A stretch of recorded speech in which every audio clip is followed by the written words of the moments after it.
Hello friends, எல்லோரும் எப்படி இருக்கீங்க? அசைவ பிரியர்களுக்காகவே ஒரு டிஃப்ரெண்ட்டான ரெசிபிங்க. எப்பயுமே மீன் எடுத்தாவே வறுவல் இல்லைன்னா குழம்பு, இதை சாப்பிட்டு போர் அடிக்குதுன்னு நினைக்கிறவங்க கண்டிப்பாக இந்த 2-in-1 வறுத்த மீன் ஃபிஷ் கறி ட்ரை பண்ணுங்கள். செம்ம டேஸ்ட்டாக இருக்கும். எப்படி நம்ம மீனை வறுப்போமோ அதே போல் தான் ஷீலா மீன் 1 கிலோ அளவுள்ள ஷீலா மீன் எடுத்திருக்கேன். நீங்கள் எந்த மீனில் வேணாலும் ட்ரை பண்ணலாம், நல்லா வரும். நல்ல மீன் துண்டுகளை கழுவி எடுத்தாச்சு.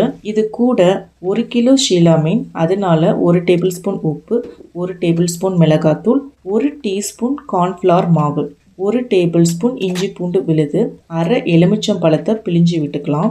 மசாலாவில் நல்ல மீன் துண்டுகளை கோட் பண்ணிக்கலாம். 2 மணி நேரம் மீன் மசாலாவில் ஊறினதுக்கு அப்புறமேட்டு எண்ணெயில் போட்டு இந்த மாதிரி பொரித்து எடுத்துக்கலாம். பொரிச்ச மீன் துண்டுகளை செப்பரேட்டாக வச்சுக்கலாம். இந்த ட்ரை ஃபிஷ் கிரேவிக்கு ஒரு மசாலா ரெடி பண்ண போகிறோம். இந்த மசாலாவில் பார்த்திங்கன்னா நம்ம தேங்காவோ தக்காளியோ சேர்க்க போகிறது கிடையாது.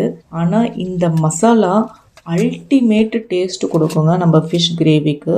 2 டீஸ்பூன் எண்ணெய், 20 சின்ன வெங்காயம், 4 வரமிளகாய் சேர்த்து நல்லா வணக்கிக்கோங்க. வெங்காயமும் மிளகாவும் வணங்கினதுக்கு அப்புறமேட்டு அதில் ஒரு புளிக்கரண்டி புளித்தண்ணி சேர்த்து நல்லா விழுதாக அரைச்சி எடுத்துகிட்டு வந்துடலாம். இப்போ ஒரு குழிக்கரண்டி எண்ணெயில் கடுகு, ஜீரகம், வெந்தயம் பொரிஞ்சதும் 1 கைப்பிடி சின்ன வெங்காயம், 10 பல்லு பூண்டு, 1 துண்டு இஞ்சி.